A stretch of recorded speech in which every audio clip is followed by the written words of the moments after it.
Hello, everybody. Scott Stevens here. We're off on an active Wednesday. If you're catching this after the live, throw in hashtag replay and thanks for stopping by. Even if it's just for a little bit, just let me know where you're from. Hashtag St. Louis, hashtag Seattle, something so it lets me kind of guide, where I want to look at and throw something out to you that's a little more local than, say, me, Colorado, because I'd love to talk about Colorado. I love to talk about the Mountain West. That's where I've spent the bulk of my life, other than a stint at school in Kansas and then Tulsa and Omaha and a little bit out in New York State. But I'm, very fond of the West. I'm looking out my window right here. Got a little lightning and hear thunder. You may hear that little rumble along. But even if you're in here afterwards, throw in just where you're from, and that gives me a little idea as to where to kind of look out for. Hey, Robin, good to see you popping on in there. I know you're a garden fanatic, and we've got some news on that happening about some cooler weather headed into the States. Canada as well is kind of the source, Alaska, Canada being the source. And so they are undoubtedly and probably continent-wide going to be impacted by this. So let's head on in here. We'll kind of look at where we are for some freaky weather. We've all seen some strange clouds out there. Some of these gravity waves kind of rolling along, and looks like you're at the bottom, not the bottom, but underneath the surface of the ocean, looking from below, and it is the exact same things. We've got waves coursing through the atmosphere, and it is these kind of waves that allow for the Mamadas clouds to show up afterwards, after a thunderstorm. And in the time-lapse imagery that I've collected over the last 15 plus years, it is these kind of waves which are incredibly destructive to thunderstorms. They'll come along maybe at the 25,000 foot level and just gut the thing right through the middle, and you'll see the Mamadas clouds and then a massive either rain shaft or virga coming in afterwards. And then the storm, as you watch at it from radar, just begins to kind of melt away. All right, population affected by the winds of at least hurricane strength, 74 miles an hour, about 640,000 along the borders of the Sabine River of Texas and Louisiana, and that's going to push inland quite a ways. This was 5 hours ago that Ryan posted, and undoubtedly the storm is a bit stronger than at that point in time. All right, the news special weather or severe Weather Prediction Center, the SPC Day 2 outlook, which is tomorrow, looking for an enhanced risk over parts of New England, and this would ultimately be, and maybe it's Friday, honestly, it's for likely Friday, as we look for this storm, Laura, to push inland and then off that coast, and that could combine with what's already there to bring the risk of tornadic weather. Per the NHC Atlantic Center, catastrophic storm surge, extreme winds, and a flash flooding expected along the northwest Gulf Coast tonight. Little time remains, and we're pushing up on dark. And what they're saying ultimately, and time again, is this is survivable. If you watched Hurricane Dorian impact the Bahamas 2 years ago, that was an incredible storm. Maybe it was just last year, time flies at this age, where the tide just kept coming up, and maybe this storm will be a Category 5 by the time it makes landfall. We've got upwards of maybe 6-7 hours for that to happen, and then the eyeball showing up on the radar on board one of these WP3 Orion Ds, Kermit flight radar station showing the eyewall ahead as they, punctuated these storms. Already, this was this morning. Holly Beach, 12 hours before landfall. Very impressive. Already beginning to see some erosion as the waves press ashore. So it is undoubtedly a big storm. This is no barrier. This road will likely be under several feet of water, and that means these houses will be impacted and maybe, depending on their build structure, may not even be there tomorrow. Laura is rapidly intensified and now forecast to reach Category 4. It is there. Since 1950, there have been 7 August Category 4 storms in the Gulf of Mexico. Camille back in 1969. Allen in 1980, I remember that one well. Andrew in 92, which was devastating to Homestead. Brett in 1999. Charlie in 2004, Katrina, and then Harvey. Katrina kind of big because I was just showing up on the geoengineering stage at that particular year. And there was all kinds of geometry showing up in that particular storm, and it was no small matter. So stop and read this. A 13-foot, a record from the 1913 storm. Over half the city of Lake Charles will be flooded. What happens to the city at 15.6 feet? and we saw those two little homes on that little roadway. Yeah, it's this is going to be a long, long night for those particular folks. Yeah, we're at a Cat 4 now with winds at 145, and this is kind of a big heads up. Those choosing to stay and face this very dangerous storm must understand that rescue efforts cannot and will not be begun until after the storm. It's going to be nighttime. These guys have no business going out there in the dark to try to rescue people that chose not to leave. So please evacuate. If you choose to stay and we can't get to you, write your name, address, social security number, and next of kin, and put it in a Ziploc bag in your pocket. It's just kind of that simple if you're in that path. So we're beginning to see, and maybe we can make this a little larger. This is a zoom in on the eye wall, the high resolution visible imagery of this particular storm. And we've got incredible satellite imagery out that. We've got incredible tools in space right now to be able to watch these things, and it's almost as like somebody's up there with a beater and just whipping this into a nice big old wide eye. Crazy video, and it'll be crazier tomorrow. So that's kind of it for that.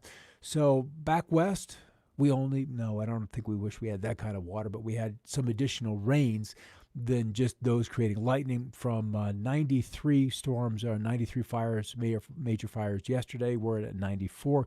We've had 10 new with 7 retired, contained and controlled. So far this year, we burned 3.775 million acres, and the heat still is in place for another day. Let's look at tomorrow.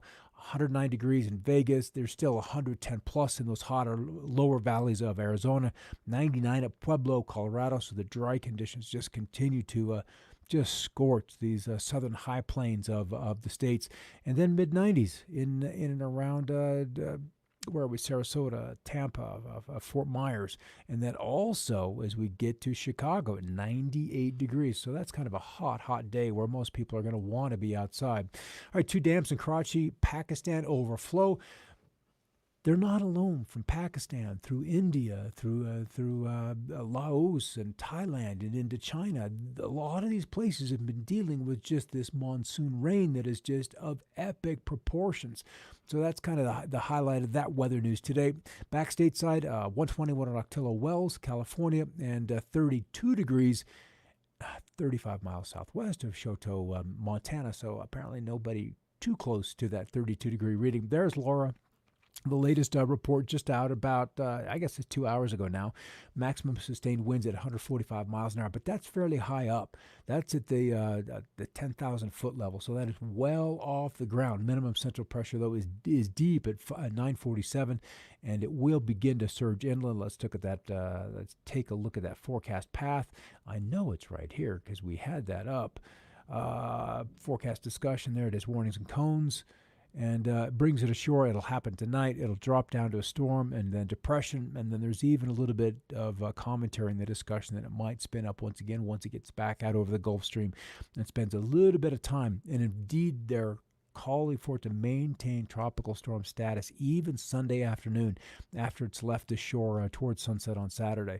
So in the meanwhile, that is going to be hundreds of thousands of people likely without power. And we're still dealing with the cleanup 2 weeks ago in Cedar Rapids, Iowa, from that Duratio event on that fateful Monday morning. So kind of a tenuous night for those folks down there. Let's check out the Eastern Pacific, and we have 2 events there. Hernan and Iseli out there, and they've tropical storms already moving very slowly at northeast at 4, which is kind of backwards. It mostly work into to the westerly direction, and this one moving northeast at 6 miles per hour. So the tropics are going to be around for a little bit. All right, before we see sunset, there it is, already rapidly approaching Maine. There's our gal right down there. And then the monsoon rains. We've got some cooling rains through at least the eastern portion of the Rockies, and still that plume of smoke from California all the way draped across the country, where the skies are a little bit blue. Good to see you guys over there. Nice little crowd showing that. Hey, if you're watching, just throw in a hashtag of your city so we can see where you're from. That'd sure be handy, and I'd love to see that. But here's the latest imagery from this storm. We've got it spun up, and we're going to be just right about midnight Central Time where it makes landfall. Sunset's going to be within 2 hours, so we'll see some of these storm chasers here along And this is tough. This is really, really marshy terrain all through here. You get into to Shreveport and to Port Arthur, you've got some roads, but there's a lot of trees, and there's not a good place to, like, sit on the coast and then watch the thing. But the other side of it is straight up, it's dark. All right, back west, there's the fires. There's still numerous fires. Let's see if we can't get into the fire color imagery here, and then we'll see some red. Now, I think we need to get a little later. We need to get towards dark before we show up that. Let's do the shortwave infrared, and we'll see the black spots showing up. There's the fires there, and even so much so that we're seeing some puffs come off these when they hit a nice tall fuel-rich stand of timber, and then the fire just takes it out very, very quickly. There's the heat, Palm Springs, Thermal, California, just hot into the Central Valley. A little bit cooler the farther north we go. We've had a weak cool front trying to push through here, and it's knocked back temperatures at least into the 90s. At least Boise's not into the triple digits, but the heat is like taking place out west. Pueblo at 101. That's probably the highest reading out in that direction. Let's animate the radar. We do have some tornado warnings in for these outer walls.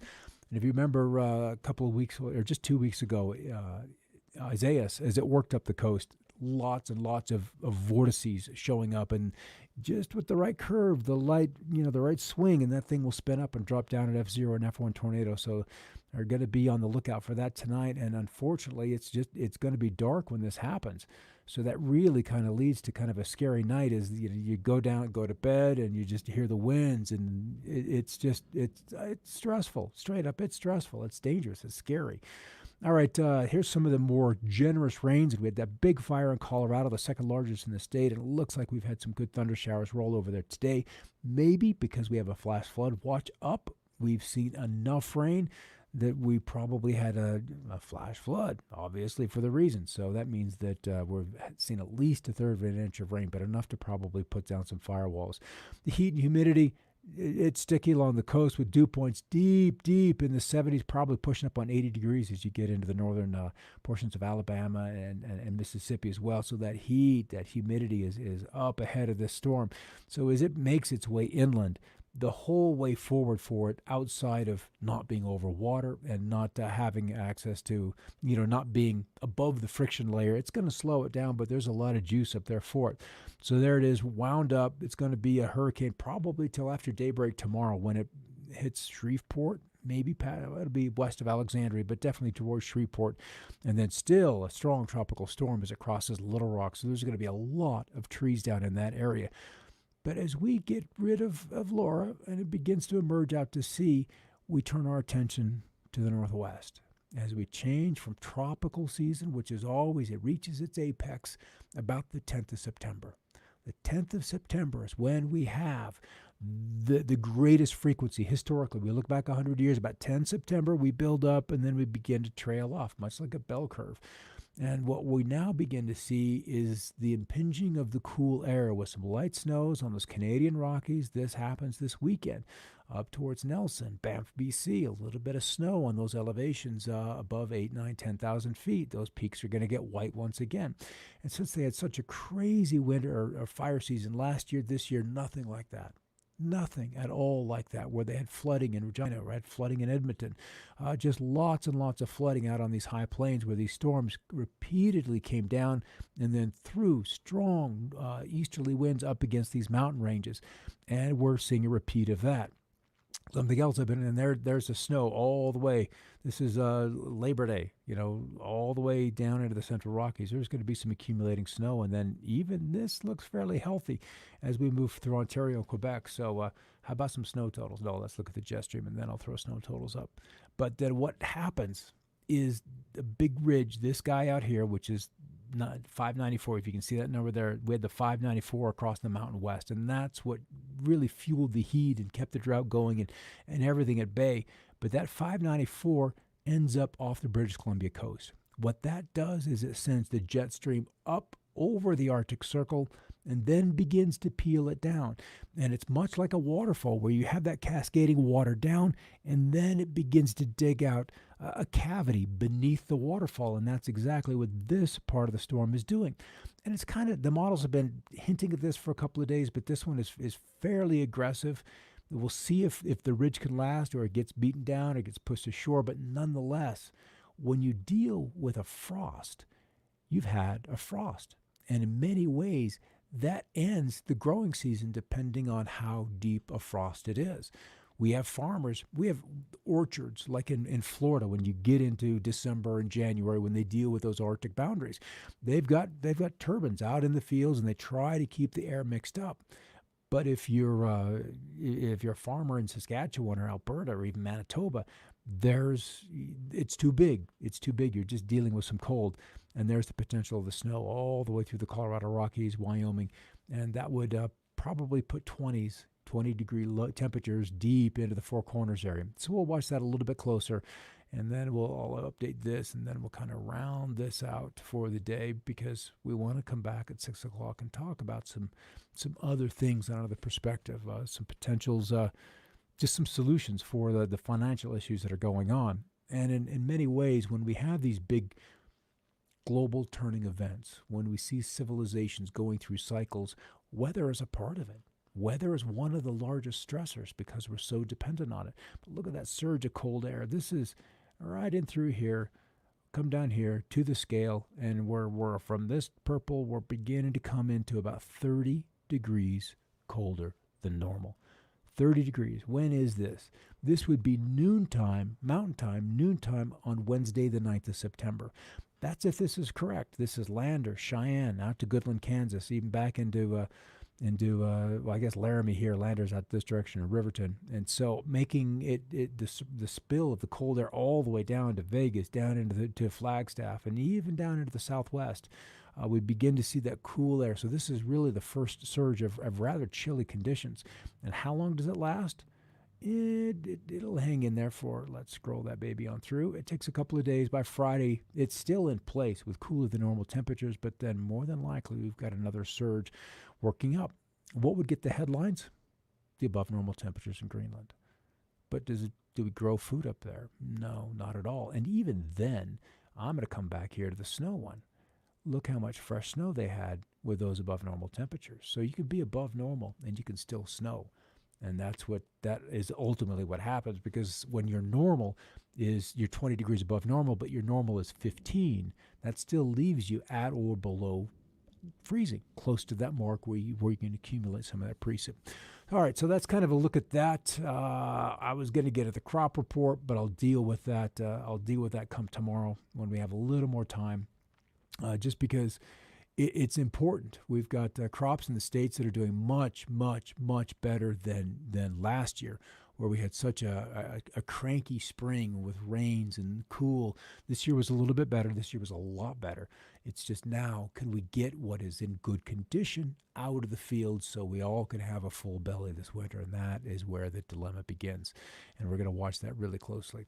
So got a good batch of you on there today. What's the red spot on New Orleans radar? Let's go back there and have a look-see. Maybe I can pull that up. Oh, that's the tornado warnings.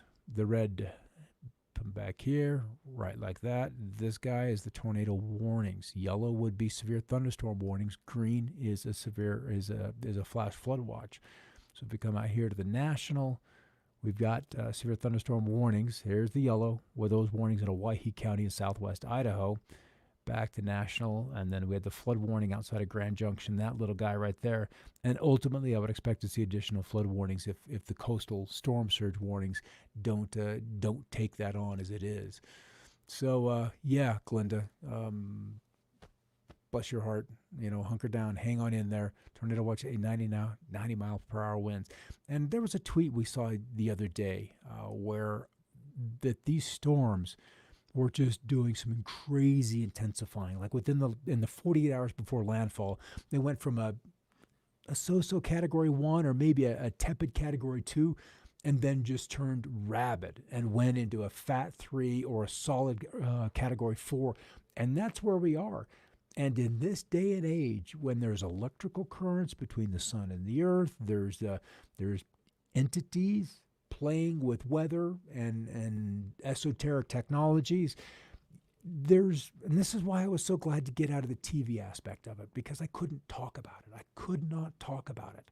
When there's a bad referee in the game, how do you call the game correctly?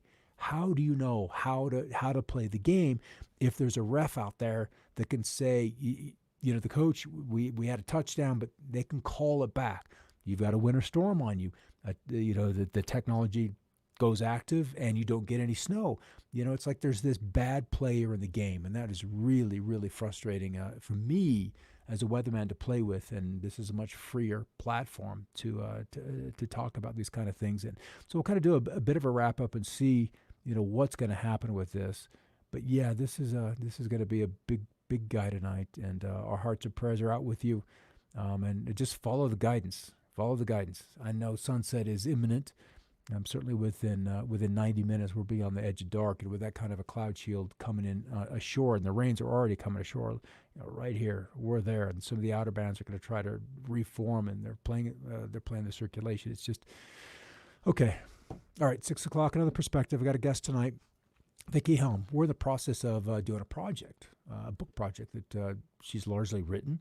And what do we do when the powers that be can't pay their bills?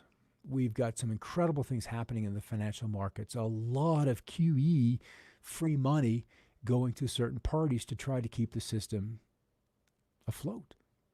And there's a storm coming.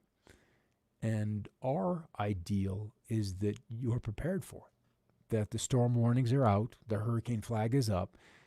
And is this the eye of the hurricane where we've had 2008 and now we're in the eye and waiting for the backside of the storm to come at us from another direction? And this is one of the things that the powers that be are really, really good at, is telling you to look there when the threat is back there. And then you're completely blindsided by that. So it's something we're going to talk about at 6 o'clock Mountain Time, and what to do. If you've got a little available capital, there are solutions for everything. Yeah, Marlene Brown, weather derivatives, this is the problem with this economy, is we've been able to financialize virtually every aspect of it. And one of the things that I'm interested in is heating degree days and cooling degree days. It takes a certain amount of those to bring a crop to maturity. And if you can impact those by regularly cutting off 3-4 degrees off of a temperature, maybe it's a thunderstorm that shows up at 1 o'clock when it would have normally happened at 4 o'clock. Maybe it's a dense overcloud, cirrus deck of clouds rolling through that keeps you 2 to 3 degrees cooler, but you delay the maturing of crops. So if you are the dealer and you're playing a hand, you can usually walk out of that card game, of that casino, a richer person. And if money is your goal, then you're going to game the system every single way you can, because why would you play a losing hand? Why would you even show up? And that's the way they like to play. All right, see you at 6 o'clock with Vicki, and we're going to talk about how to buy numismatics, bullion, and my favorite, digital currencies. All right, see you then. Until then, keep looking up and stay safe.